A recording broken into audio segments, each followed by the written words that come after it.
Buenos días, amigos televidentes. Bienvenidos sean todos ustedes a nuestro programa Puntos de Vista del día de hoy. Me siento muy complacida de contar con la presencia en nuestro programa del general retirado José Miguel Soto Jiménez, ex ministro de las Fuerzas Armadas de la República Dominicana. Vamos a estar conversando con él sobre temas de mucho interés. Los saludo como siempre con la hermosura floral del Jardín Ilusiones, su mejor opción para sus eventos familiares y empresariales. Vamos a comerciales y retornamos con todos ustedes.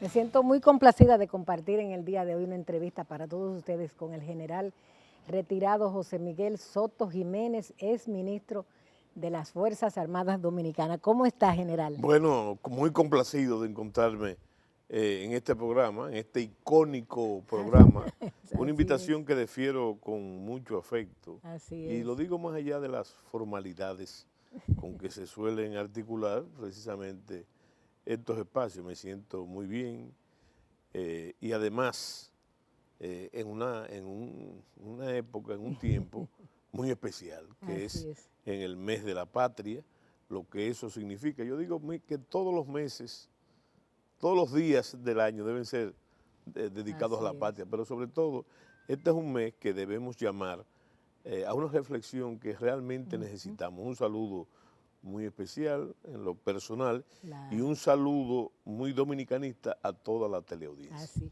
Y le voy a referir que le transmito los quereres, las admiraciones de dos personas muy cercanas a usted.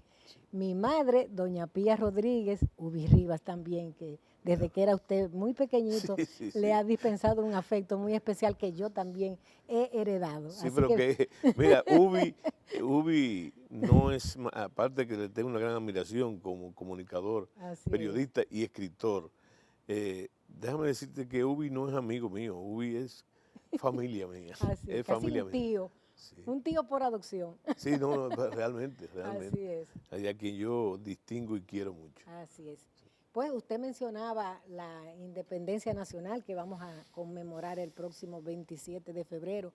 Yo quisiera aprovechar esto para que hablemos un poco de la independencia y de su visión del país en este momento. Bueno, yo le llamo a la independencia, Ya. en el plano militar, le llamo la guerra grande, porque hay cierto dejo, y es un dejo conveniente de descuido, porque los símbolos siempre hay que articularlos, de que la independencia fue simplemente el fruto de un trabucazo ahí en la puerta del Conde, después de haber se congregado en la Puerta de la Misericordia, y que ahí nació la República. Así Bueno, es. y yo quiero decirte y decirle a la audiencia que no es así. La independencia dominicana costó, la independencia dominicana contra Haití, costó 12 años de guerra. 12 años, dividido en 4 campañas militares, con una multitud de batallas y combates, donde quedó Así es. sobre la mesa de la historia, el valor, el sacrificio, el heroísmo de todo el pueblo dominicano. Y eso es muy importante resaltarlo. Y de eso debemos resaltar y hablar en esta fecha, en su fecha, diciendo que la reflexión tiene un objetivo. Y ese objetivo es la importancia y la preponderancia, la inminencia, el deber que tienen todos los ciudadanos de defender la República Dominicana. Mire, ahora hay un movimiento que no se quiere hablar mucho de patria, como si patria fuera, como dicen algunos sectores, un pasatiempo pequeño burgués. Pero yo le quiero decir que, sin ser historicista, simplemente para mencionarlo, que la palabra patria que viene del latín, ¿verdad? Y muy importante en la historia romana, alude fundamentalmente al patrimonio, a lo que es de uno. Hay grandes naciones en el mundo, más ricas que nosotros, quizás hasta más bellas, y eso es discutible, ¿verdad? Eso es discutible, pero esta es la de nosotros. Esta es la patria. Y volviendo a lo que decíamos antes, hay que rememorar al gran poeta portugués Miguel Torga, al autor de la Cristía, de que él decía que la patria era un pedazo de suelo defendido. Y precisamente de eso estamos hablando, del proceso de la independencia. La independencia nacional se dio gracias a una alianza interesante, que debe también llamar al ejemplo. Una alianza de los sectores conservadores y de los sectores liberales, de las corrientes conservadores y liberales del país. Sin eso no hubiese existido independencia, pero desde el punto de vista militar sobre todo, la independencia es finalmente el fruto, la concatenación, el lugar maduro, el hecho maduro de una larga cadena de heroísmos, donde el dominicano, y valga esa palabra del dominicano, que no es tan nueva como la gente se cree, estamos hablando de que ya se hablaba de dominicano en los albores del siglo XVII y del siglo XVI. Hay autores como el padre Lapers, por ejemplo, nada más y nada menos que alumno de Voltaire, que habla ya de la palabra dominicano, para decirte una sola. Yeah. Pero yo digo que fue un proceso que se fue macerando. Y yo creo que en ese proceso de maceración, de reiteración, de recurrencia de heroísmo de nuestras mujeres y nuestros hombres dominicanos, de nuestros ancestros, yo pienso que eso formó la patria. Ese afán de defender. Y te voy a decir un hecho cualquiera, interesante. Mientras el dominicano, el criollo, no asumía la defensa, entonces la patria era difusa, el sentido de patria era difuso. Y sobre todo se perdían los confines de la metrópoli de España. Pero yo pienso que fue cuando el dominicano comenzó a defenderse de las agresiones, sobre todo de grandes potencias como Inglaterra y Francia varias veces, entonces el dominicano, en ese afán de defenderse, ahí nació la nación, y como dice el gran pensador Renan, la nación es un plebiscito cotidiano que hay que ejercer todos los días, ¿verdad? Desde la posición de ciudadano, en cualquier ámbito de su quehacer ciudadano. Entonces, yo digo que la independencia, ¿verdad?, después de haber luchado contra los ingleses con éxito, de haber luchado varias veces contra los franceses, entonces ya se había creado una doctrina militar, la doctrina de la defensa, que se hizo exitosa, y la independencia marca la madurez exactamente de ese proceso. Bien, vamos a hacer una pequeña pausa y continuamos con esta conversación con el general José Miguel Soto Jiménez. No se vayan.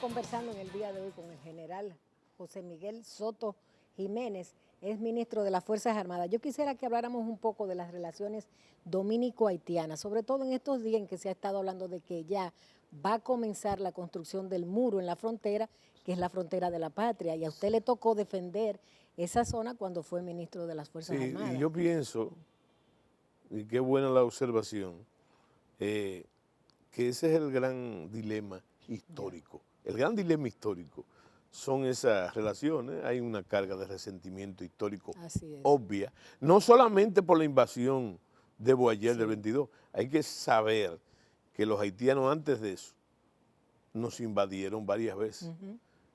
Primero con el pretexto de su guerra con Francia, contra Francia, y después simplemente por el hecho inclusive de asumir los dictámenes de la Revolución Francesa, nos invadieron y además hicieron actos de genocidio. O sea que en la República Dominicana, como el degüello de Moca, hay una serie de... Así es. pero eso hay que tomarlo muy en cuenta como referente, porque la historia no se puede corregir, pero debe servir de referente, sobre todo si Haití siempre ha sido una amenaza para la República Dominicana recurrentemente.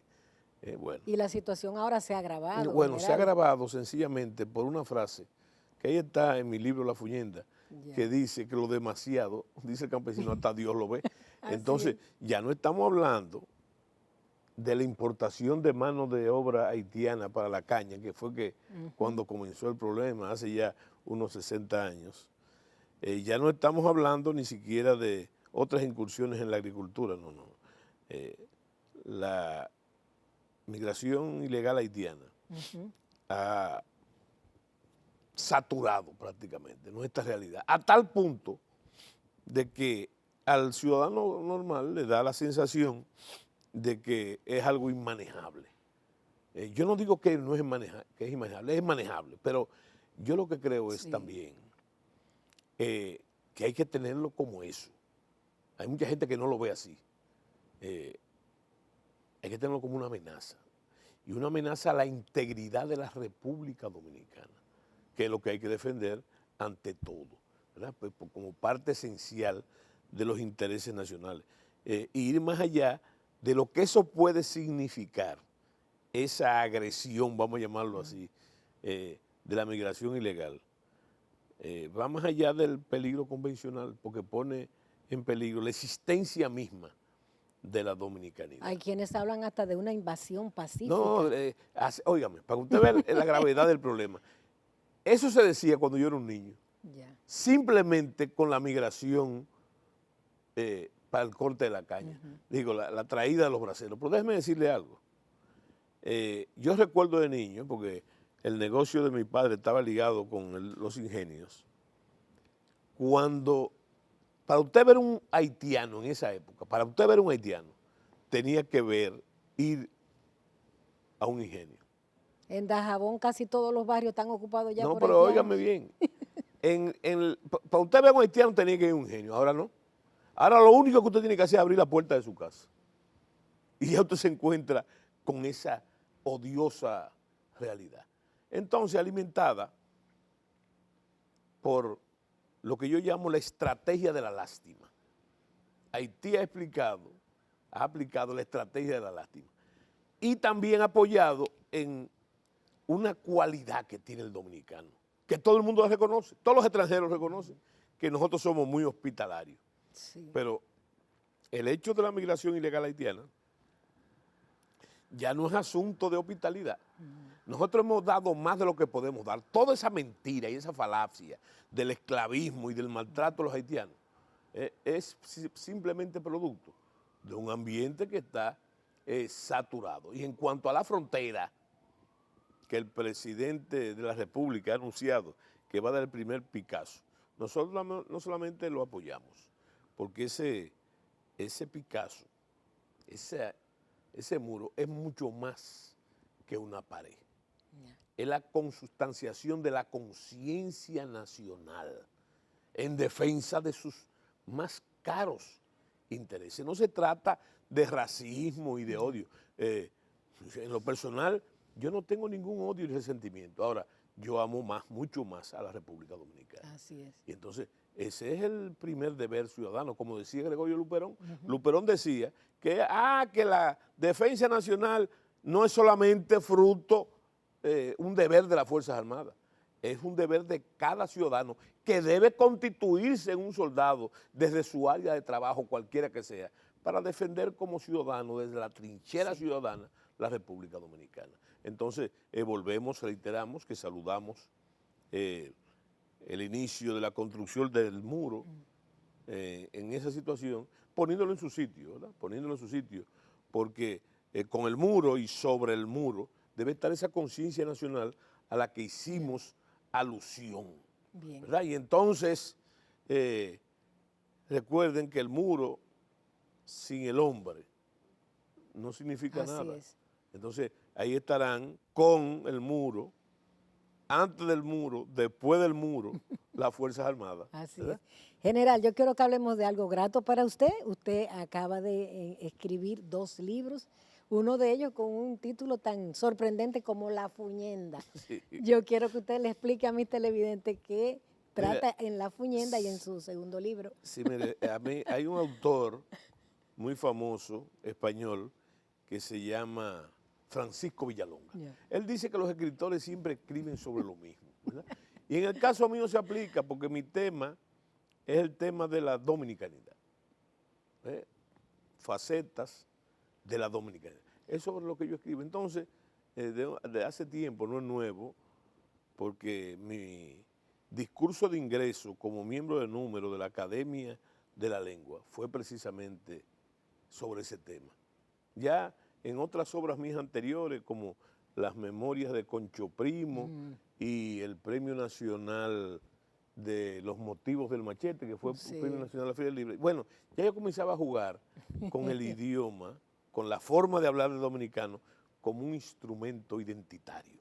Bueno, Así pero mi discurso fue precisamente sobre eso, Así. sobre el heroísmo nacional, entre palabrotas, entre palabrotas. Bueno, ese fue mi discurso de ingreso. Bueno, pero esto aquí es, realmente lo que es la Fuñenda es un glosario de palabras, dichos, voces y hasta adagios dominicanos.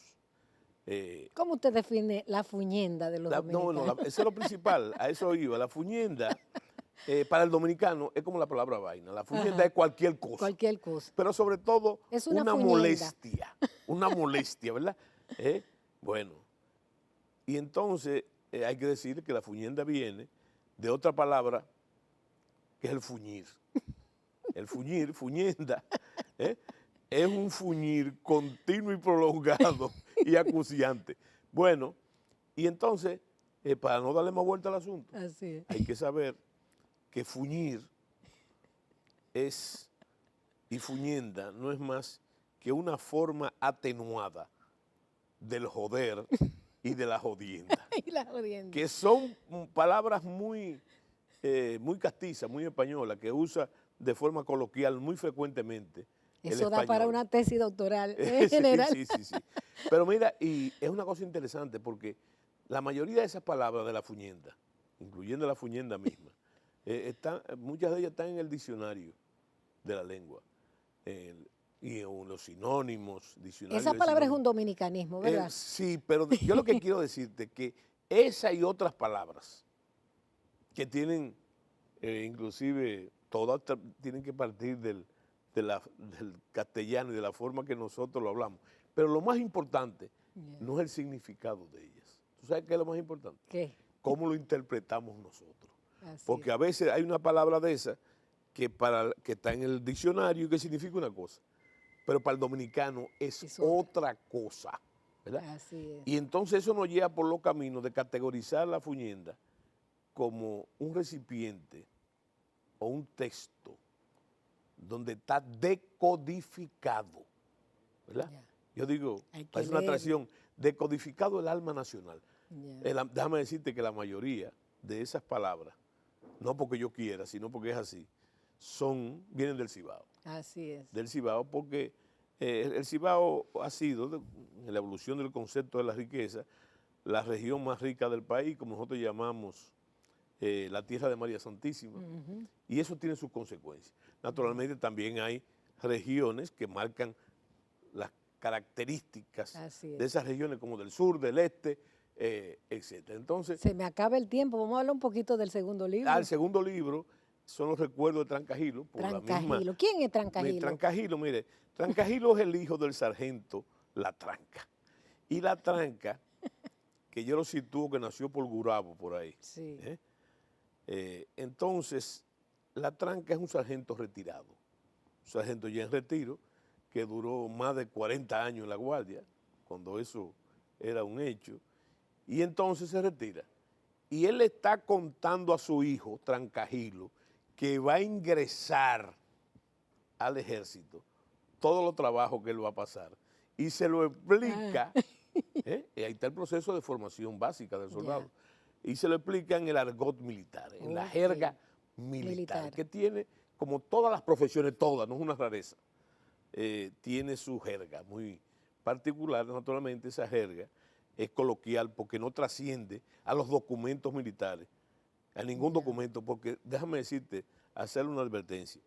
Una de las restricciones y de las imposiciones más fuertes en las Fuerzas Armadas es el buen uso del idioma. O sea, en otras palabras, sin mucha literatura, en el ejército, el escribiente que comete una falta de ortografía está sancionado. Sí. ¿Verdad? Y si se le va al superior inmediato, también está sancionado. Así es.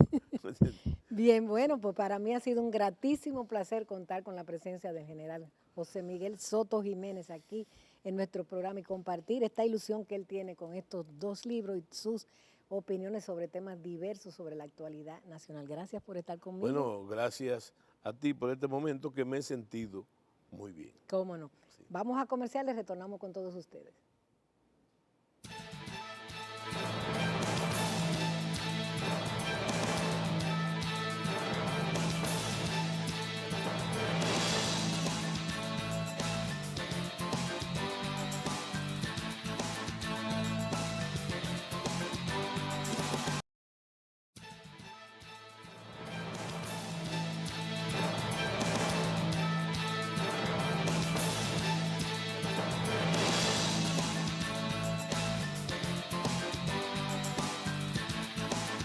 Amigos televidentes, muy buenos días y como siempre nuestra gratitud por acompañarnos en otra propuesta de palpitar económico de puntos de vista. En esta mañana dominical tenemos la grata compañía del arquitecto Jorge Montalvo, quien es presidente de la Asociación de Constructores y Promotores de Vivienda, ACOPROVI. Buenos días, arquitecto. Muy buenos días, don Héctor. Qué bueno verlo de nuevo por aquí. Sí, ya presencial, sí, que habíamos estado en una época remota, pero bueno. Así es. Me gustaría que iniciáramos hablando un poco del sector construcción, básicamente el segmento en el que usted opera, que es constructor de vivienda, pero el sector en sentido general, porque ha sido en ocasiones el número 1, en ocasiones el número 2, pero bueno, está entre los líderes de la recuperación económica. Así mismo es, don Héctor. Según los últimos datos del Banco Central, en el año 2021 el sector construcción tuvo un crecimiento de un 23% y lo ubica en los primeros lugares. Y si a eso sumamos el 3% que tuvo la actividad inmobiliaria, que está muy relacionada, entonces combinaríamos un 26%. Ciertamente el sector desde el año 2020 ha estado reaccionando muy bien a esos incentivos de carácter monetario y financiero que tuvimos con mínimos históricos en las tasas de interés, tanto para los promotores y desarrolladores en la adquisición en el desarrollo de los proyectos como para los propios adquirientes. O sea que ciertamente ha sido un protagonista importante del relanzamiento económico y usted sabe que tiene la capacidad de ese derrame amplio en la economía, o sea que ayuda y siempre permea a otros sectores también. Hubo alguna, bueno, el viernes se dieron a conocer algunas estadísticas y cifras, por ejemplo la ABA, que es la Asociación de Bancos Comerciales, dio un consolidado de cómo fue el comportamiento del financiamiento al sector vivienda y habla de unos 18,000 y tanto de millones de pesos. Correcto. Que parece que es un buen aporte. O sea, podría entenderse, porque en una ocasión, un poquito hacia atrás, uno de los problemas fundamentales de que rodeaba al sector construcción, al sector vivienda, era el tema del financiamiento. Parece que ya eso desapareció, que estamos en una nueva época. Mire, lo que definitivamente demuestra esta data que vemos en prensa nacional, como usted dice, se presentó hace unos días, en el día de hoy, que habla de un aumento de un 12% en la cartera hipotecaria y que dice que 9 de cada 10 de los financiamientos que se dieron son para vivienda, para compra de vivienda, y un volumen de 169.000 millones, algo así, que son los 18.000 adicionales con relación al año anterior, hablan de que definitivamente de hace unos años para acá los ojos de la banca comercial y del sistema financiero se han puesto en la vivienda, o sea, como un tema prioritario, y se han dado cuenta de la importancia del sector y la importancia que tiene para su cartera todo lo que tiene que ver con el préstamo hipotecario.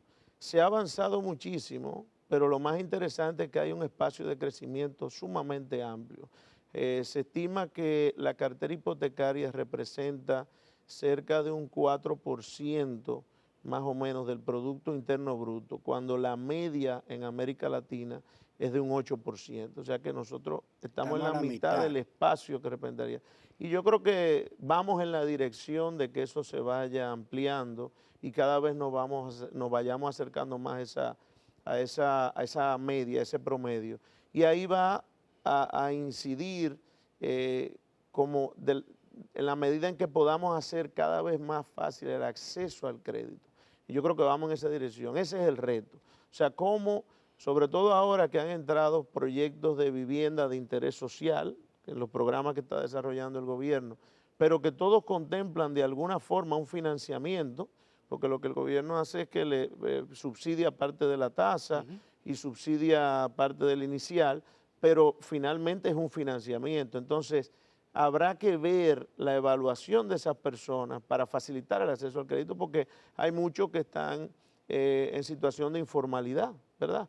Entonces tú tendrás que ir validando cómo esas personas van, por ejemplo, contribuyendo con sus iniciales, que eso les permite, ese mismo manejo que ellos tengan durante el desarrollo del proyecto de poder pagar su inicial, sea lo que le abra las puertas al financiamiento luego a largo plazo. Como ya lo tienen algunas instituciones, hay instituciones financieras que dicen, mira, si esta persona me cumple durante la vida del proyecto con el 20% que le toca de inicial, yo automáticamente le doy el 80%, porque ya me está demostrando que tiene una capacidad de pago real. Entonces yo creo que ese son el tipo de iniciativas que van a ayudar a que cada vez más tengamos una población bancarizada, y eso va a contribuir con la formalización de la economía en sentido general. O sea que yo pienso que es un ganar-ganar para el país en sentido general.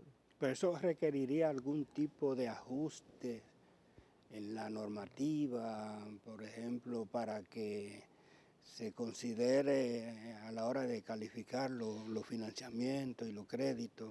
Es probable que sí, que quizás haya que hacer algún tipo de ajuste en los parámetros de evaluación, el REA, aunque nosotros en el pasado, siempre en visitas que hemos hecho, acercamiento a la superintendencia, nos dicen, no, al final eso queda en manos de los bancos y su apetito de crédito, y tú te vas a la banca y muchas veces dicen, no, al final eso es un tema. Entonces yo creo que es un tema de sentarnos en una mesa y buscar los ajustes que haya que hacer para poder cumplir con esa posibilidad del acceso a la vivienda. Y yo creo que eso es posible probablemente ahora más que nunca, porque hemos visto cómo las autoridades tienen como una prioridad el tema vivienda. Eso lo demuestra la aprobación de la ley de vivienda que crea el Ministerio de la Vivienda, eso lo demuestra esos planes de vivienda. O sea, es un eje fundamental de esta administración, o sea que yo pienso que ahora más que nunca hay las condiciones para que eso se pueda dar. ¿Y cómo incide en el sector, o ha incidido, o se espera que incida, esos programas, por ejemplo, el de Vivienda Feliz, creo que es Familia Feliz. Familia Feliz, que ejecuta el gobierno vía el Ministerio de la Presidencia, correcto, el amigo Macarrulla, y allá por ahí tenemos como un expresidente de ACOPROVI como viceministro. Así me imagino es. que pudiera darse una buena sinergia. Así ha sido, así ha sido. ¿Y marcha? ¿Cómo marcha ese? Mire, bien, yo creo que Porque el sector privado es el constructor. correcto. Yo creo que eso es un plan fundamental porque va a permitir trabajar un segmento que anteriormente no había sido posible. O sea, el tema de la vivienda social requería obligatoriamente la colaboración del Estado, o sea, a modo de subsidios directos a los compradores que permitieran que pudieran acceder. Y ya tú tener entonces al sector privado en el desarrollo de los proyectos, pero con esa ayuda directa a los compradores. Eso está orquestado de una manera bastante bien coordinada en el plan y se está usando la misma figura del fideicomiso, que ya ha sido muy exitosa en sus primeros 10 años, por ejemplo, con el tema de la vivienda de bajo costo. O sea, y esto está un poco por debajo del tema de bajo costo. Ese es el segmento al que el sector privado no había podido llegarle en el esquema de bajo costo. Y entonces yo creo que a partir de ahora eso va a ser posible. Es un proyecto ambicioso. Lógicamente el primer año del proyecto, que era el año pasado, obligatoriamente iba a ser un proceso de ajuste, de ir vendiendo la idea, de que el sector privado en sentido general, los promotores, la banca, fuera comprando la idea. Y yo creo que este va a ser el año realmente del arranque propiamente ya con fuerza de ese proyecto. Nos dicen, por ejemplo, nosotros hemos tenido presentaciones con ellos que nos indican que ya tienen una bolsa de clientes, o sea, de personas ya certificadas, calificadas, que ronda los 300,000 adquirientes. O sea que eso son buenas noticias para el sector privado. Si tú tienes ya esas personas calificadas que ya tienen la facilidad y que van a acceder a esos subsidios directos a la tasa y al inicial, ya queda de mano del sector privado empezar a presentar proyectos. Y han habido acercamientos no solamente con los promotores, sino también con el mismo sector industrial, invitándolo a que eso mismo quizás identifique lotes cerca de sus empresas y de parques industriales que faciliten viviendas para sus trabajadores, porque al final los trabajadores se ahorrarían en esquemas como ese una importante cuota de lo que pagan en transporte, por ejemplo. O sea que son iniciativas interesantes que se están dando y que yo creo que en los primeros meses del año se van a ir consolidando. Y nosotros como sector privado y como asociación de promotores, pues estamos prestos a colaborar en lo que sea posible para que esto sea un éxito, porque entendemos que hay una demanda importante y que es donde está el mayor déficit habitacional. O sea, el primer año, según interpreto de sus expresiones, fue para asimilar.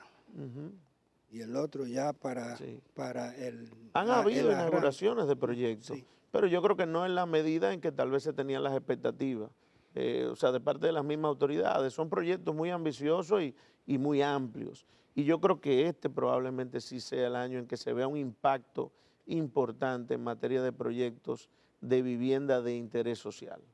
Porque la estructura es que el sector privado, ustedes los constructores, identifiquen dónde está y entonces con el núcleo, el universo de posibles adquirientes, entonces ellos tienen los adquirientes. Uno identifica, va a haber varias modalidades, porque hay casos en lo que, esto es nacional, es de carácter nacional, y hay casos en los que las autoridades tendrán los lotes. O sea, las autoridades identificarán lotes que son propiedad del Estado, propiedad de alcaldía, pero ellos han ampliado el abanico y dicen, mira, no nos vamos a limitar a eso. Nosotros identificaremos algunos lotes, sanearemos algunos lotes, pero estamos abiertos a que el sector privado, si identifica lotes también y se prestan para el plan, y tú puedes hacer también, armar un proyecto en el que tú puedas ofertar las viviendas a los costos que ellos han establecido, en tamaño, en la incidencia de la tierra sobre el lote, entonces tú calificarías. O sea, tú tienes que quedar en unos rangos, pero te están dando la libertad de explóralo, tráenoslo y nosotros perfectamente lo calificamos, porque ellos en el programa no solamente califican a las personas, que es la bolsa que tienen, sino califican los proyectos y los promotores. O sea, pasa también por ese sedazo para ver que los proyectos realmente sean viables para los fines. Bien, arquitecto, vamos a hacer una breve pausa comercial y volvemos porque tenemos todavía varios temas interesantes que tratar. Muy bien. Volvemos en unos instantes.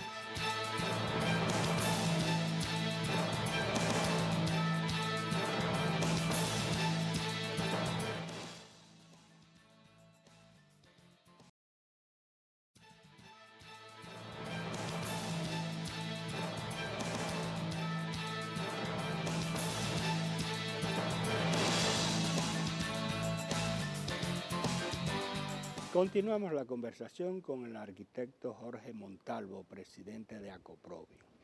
Arquitecto, usted incluso hizo una referencia ahorita sobre, en el segmento anterior, sobre que como que ha sido positivo la ley de fideicomiso para el sector vivienda, me parece, aunque usualmente uno conoce un caso que es público-privado. Hay muchos casos ya netamente privados que han permitido desarrollar, ejecutar proyectos de vivienda. Mire, definitivamente ha sido positiva la aprobación de la ley que crea el ministerio.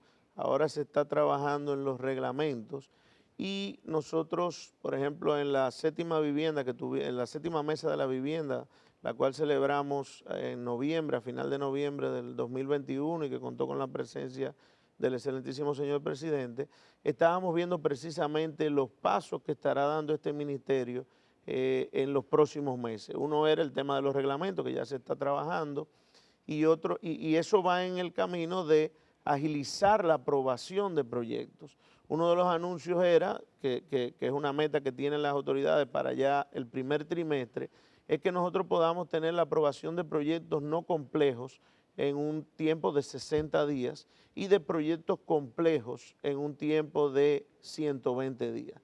Esto para el sector sería revolucionario porque nosotros lamentablemente hemos estado acostumbrados a aprobaciones que a veces toman 6 meses, 8 meses, 10 meses, un año, que van totalmente en contra de todo lo que tiene que ver con inversión, ¿no? Porque hay gente que no está dispuesta, hay capitales que no están dispuestos a esperar ese tiempo después de tú haber hecho una inversión, por ejemplo, en un solar y que tú no puedas empezarlo por un periodo de un año. O sea que yo pienso que eso puede ser muy importante.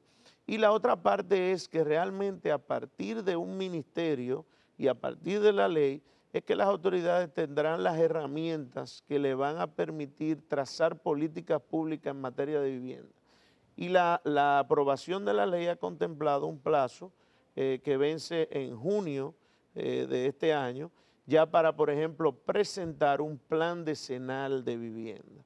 Entonces, esto va a ser muy importante porque va a ser la hoja de ruta de hacia dónde quieren caminar las autoridades y el país en sentido general en materia de vivienda. O sea, hasta ahora hemos tenido una política de vivienda muy dispersa. En el pasado ha construido todo el mundo, o sea, la policía, el turismo, el INVI, o sea, y es bueno que eso ya, y la otra parte es que al final cuando se reunía el gabinete de gobierno, la presencia de la vivienda era nula, no estaba.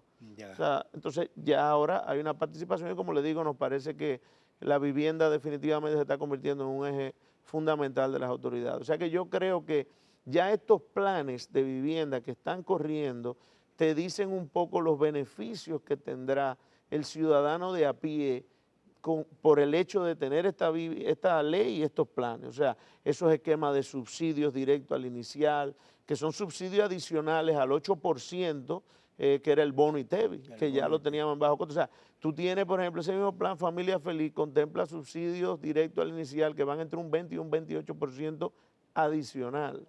Y entonces si a eso tú le sumas un subsidio a la tasa directamente al cliente, al adquiriente de cerca de un 50%, o sea, realmente puede haber un impacto importante en materia de acceso a la vivienda para mucha gente y eso le cambiaría la vida, o sea, y definitivamente el desarrollo económico y social de nuestro país pues se vería beneficiado de ese cambio. Sí, porque por eso que ustedes dicen que la vivienda es un área muy transversal, o sea, porque no solo es el encadenamiento de los sectores económicos, sino que resuelve también una necesidad de tener vivienda, que es un derecho universal. Por eso que nosotros ahora una de las iniciativas legislativas que vamos a tener y que la anunciamos en esa mesa y que la estaremos trabajando en este año es el tema de una nueva ley de alquileres. Ya. Porque precisamente el alquiler, tú tener acceso a una vivienda digna, muchas veces no es solamente mediante la compra, sino también un alquiler. Hay países donde el 70 o el 80% de las personas viven bajo la modalidad de alquiler y a veces es un primer paso. Y aquí ya hay una cultura muy arraigada con el tema de alquiler, pero lamentablemente en algunos segmentos, sobre todo a nivel de bajo costo y hacia abajo, tú tienes que los alquileres a veces, las personas viven en viviendas que carecen de todas las posibilidades de seguridad y que han sido hechas totalmente bajo la informalidad.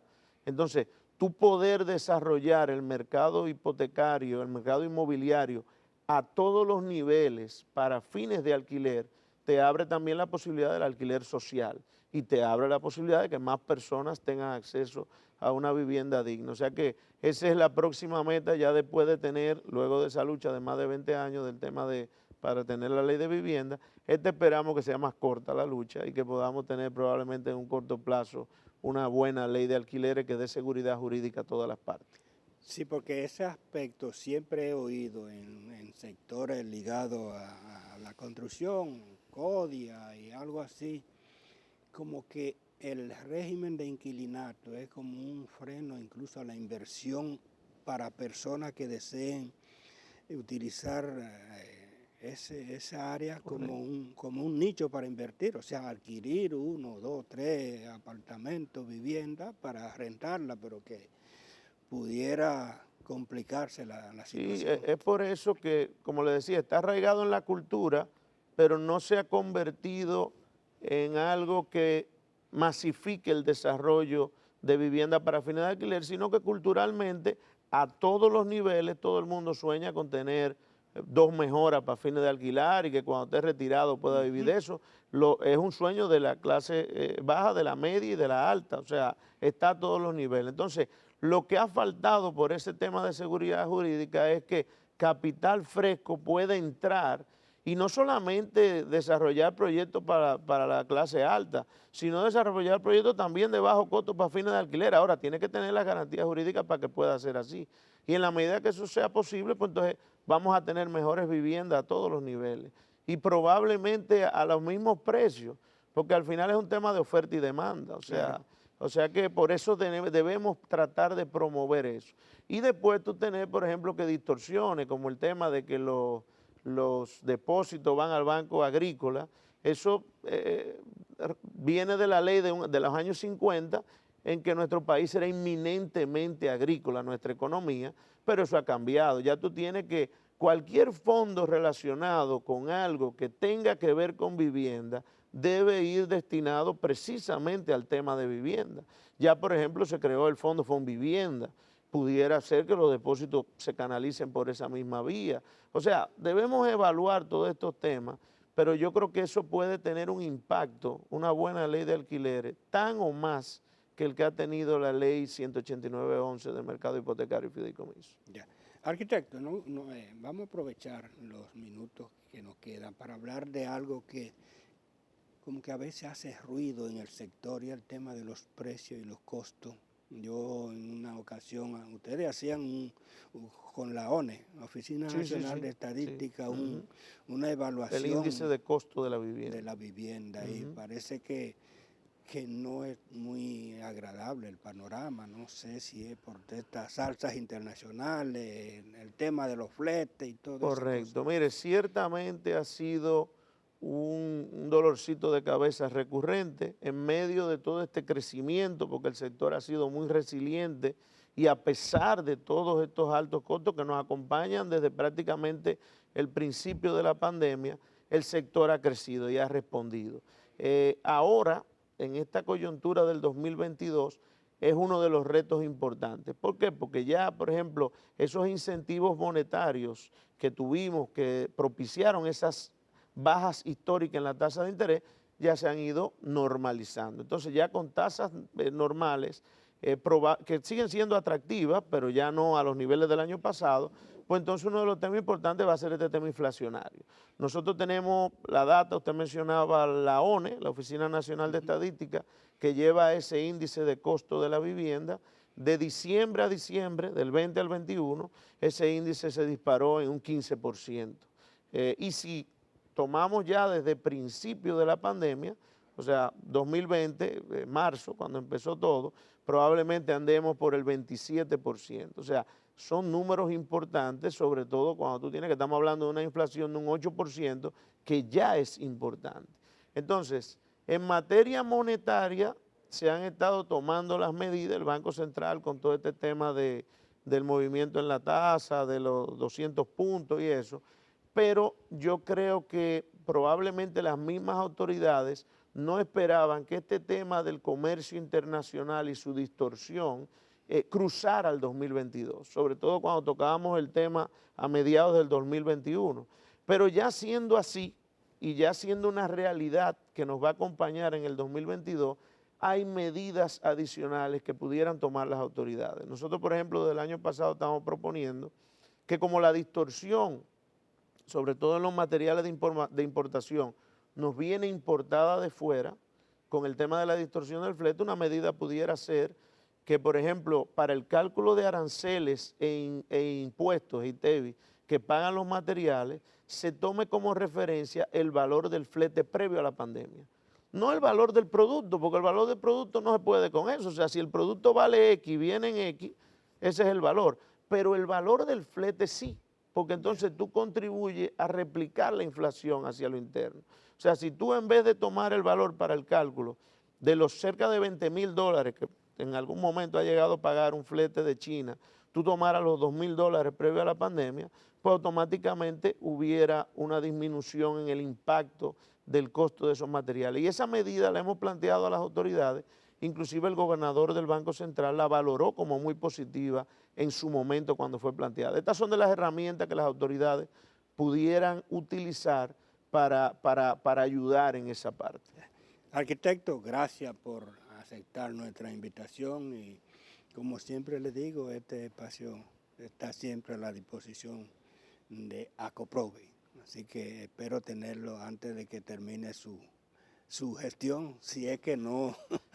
Bueno, vamos a ver, todavía nos queda un año. Ya, por eso. Sí, sí. Y a ustedes, amigos televidentes, como siempre, la cita para el próximo domingo en otros puntos de vista. Hasta entonces. Muchas gracias.